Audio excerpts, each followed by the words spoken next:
Estimado Baritz, mira cómo he construido el cubo de Soma con mis figuritas.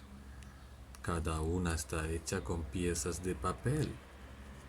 Cada cubo está pegado en grupo de 4. Esta es una, esta es otra, y otra, y otra, y otra. Son 7 piezas de papel de cubo. Cada pieza de papel es un cubito y cada cubito tiene 6 folios. Oh, sí. Sencillo. Venga, tú puedes hacerlo.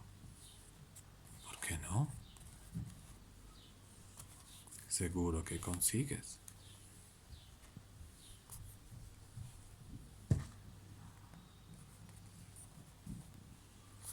Juega, juega, cubo de Soma.